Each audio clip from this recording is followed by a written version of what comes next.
अभी हम जिस स्थान पर खड़े हैं ये है धनी छपड़ा, जो कि सारण जिला के अंतर्गत आता है। मांझी प्रखंड के कोरदौर पंचायत के अंतर्गत आने वाला धनी छपड़ा गाँव सरयू नदी के तट पर है और नेशनल हाईवे के जस्ट बगल में ही है। यहाँ की बात की जाए तो यहाँ के जो लोग हैं वो काफ़ी सौहार्दपूर्ण तरीके से रहने वाले लोग हैं। यहाँ के लोगों की इतिहास के बारे में बात की जाए तो माना जाता है कि इस गांव का नाम इस गांव के जो स्थानीय लोग हैं उनके द्वारा बताया गया है कि यहाँ के पूर्वज रहे हैं धनी सिंह, उनके नाम पर रखा गया है और उन्हीं के संतान जो हैं इस गांव में निवास करते हैं। प्लस अन्य भी जाति धर्म के लोग भी यहाँ निवास करते हैं। ये सारे लोग काफ़ी सौहार्दपूर्ण तरीके से अपना रहते हैं सामाजिक न्याय के तरीके से। यहाँ के लोगों की जो संतानें हैं वो ज़्यादातर डिफेंस में जाना पसंद करते हैं। यही कारण है कि बहुत पहले से ही यहाँ के बुजुर्ग लोग डिफेंस में जाते हैं, विशेषतः इंडियन आर्मी में जाते हैं। बहुत सारे पूर्वज इंडियन आर्मी में गए, रिटायर हुए, उसके बाद स्वर्गवास हुआ। हालांकि एक इंसिडेंट हुआ, इससे गांव के लोग अपना सर्वोच्च बलिदान भी दिए हैं। सर्वोच्च गाथा इस तरीके से देखा जा सकता है कि इस गांव के ही एक स्थानीय शहीद शैलेश सिंह थे जो पैरा स्पेशल फोर्स में थे, जिसकी ट्रेनिंग काफ़ी कठोरतम होती है। उसमें उन्होंने अपना काम किया था और देश के लिए सर्वोच्च बलिदान दिया। राजौरी में ऑपरेशन खोजो और मार डालो के तहत यहाँ की इकोनॉमी की बात की जाए तो यहाँ की मुख्य जो आर्थिक स्थिति है लोगों की, उनकी आजीविका का मुख्य स्रोत कृषि है। बहुत सारे लोग यहाँ के किसान हैं।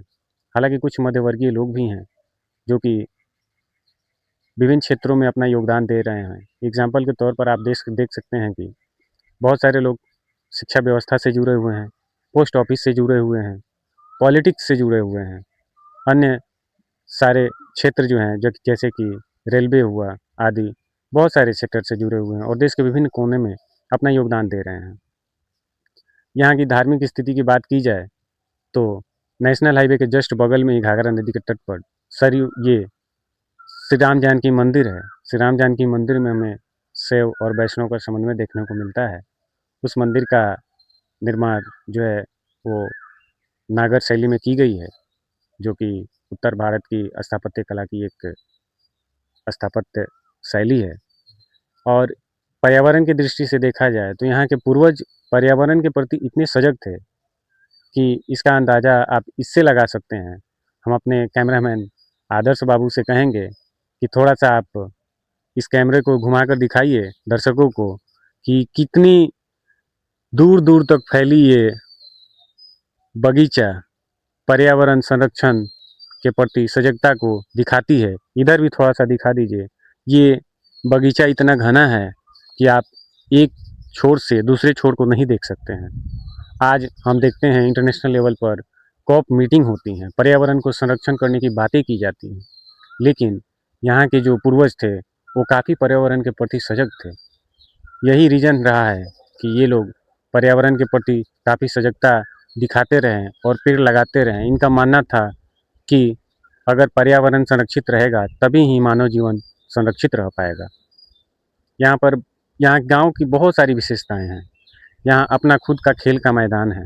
वहाँ पर बहुत सारे बुजुर्ग खेले कूदे, नौजवान हुए, बुजुर्ग हुए, स्वर्गवास हुआ। हालांकि सुबह में शाम में हर समय दोपहर छोड़ दिया जाए तो सुबह शाम यहाँ पर बच्चे आते हैं, अपना खेल कूद करते हैं। हालांकि इस गांव की सुंदरता काफ़ी अच्छी है। यहाँ की भौगोलिक स्थिति की बात की जाए तो ये जो क्षेत्र है वो घाघरा नदी और गंडक नदी के बीच के द्वाब का क्षेत्र है। द्वाबा क्षेत्र होने के कारण यहाँ की फसल, यहाँ की भूमि काफ़ी उर्वर होने के कारण यहाँ की फसल काफ़ी लहलहाती है। यहाँ हम अपने कैमरामैन से कहेंगे थोड़ा सा दिखाई जाए इधर की ओर। इस बगीचे के बाद से आप देखिएगा कि एक रेलवे लाइन क्रॉस करता है। यहाँ पर बहुत सारी फर्टाइल लैंड है, जहाँ पर गेहूँ, धान, मक्का आदि विशेष रूप से उसका प्रोडक्शन किया जाता है। काफ़ी अच्छी मात्रा में प्रोडक्शन किया जाता है। हालांकि फसलों की विविधताएं हैं। यहाँ पर तीसी हुआ, बाजरा हुआ, तिलहन हुआ, अरहर हुआ, सारे सारे चीज़ लगभग प्रोडक्शन किया जाता है। यहाँ पर फसल उत्पादन के तौर पर आप नकदी फसल भी देख सकते हैं। बहुत सारे इधर केला की बागानें हैं। यहाँ पर कुछ कृषक हैं जो नकदी फसल बोते हैं, कुछ आजीविका यापन के लिए करते हैं, और बहुत सारे लोग देश के विभिन्न कोने में अपना योगदान दे रहे हैं सिविल सेक्टर में, सर्विस सेक्टर में। यानी कि आप यहाँ पर जो वाइट कॉलर होता है, वाइट कॉलर भी देखने को मिलेगा। इस तरीके की यहाँ की खूबसूरती बहुत अच्छी है। यहाँ पर विशेष रूप से आप जैसे अन्य जगह पर दुर्गा पूजा मनाया जाता है, यहाँ पर वैसे ही धूमधाम से सरस्वती पूजा मनाया जाता है। सरस्वती पूजा यह विशेष रूप से लगभग जिला स्तरीय या राज्य स्तरीय बनाया जाता है पंडाल। दूर दूर से पर्यटक यहाँ पर देखने के लिए आते हैं। हाल ही में इस गांव में बनाया गया था राम मंदिर, जो कि काफ़ी आकर्षण का केंद्र रहा। हम अपने ये कैमरामैन से कहेंगे थोड़ा सा बगीचे को एक बार और दिखाया जाए, क्योंकि आप लोग देखिए और पर्यावरण के प्रति कितनी सजगता रही है यहाँ से। और इस तरीके से हम कहेंगे कि आप लोग भी पर्यावरण के प्रति सजग हों और पर्यावरण को संरक्षित रखें, ताकि पर्यावरण रहेगा तो हम लोग रहेंगे, और हम लोग रहेंगे तो आने वाली हमारी संतानें रहेंगी।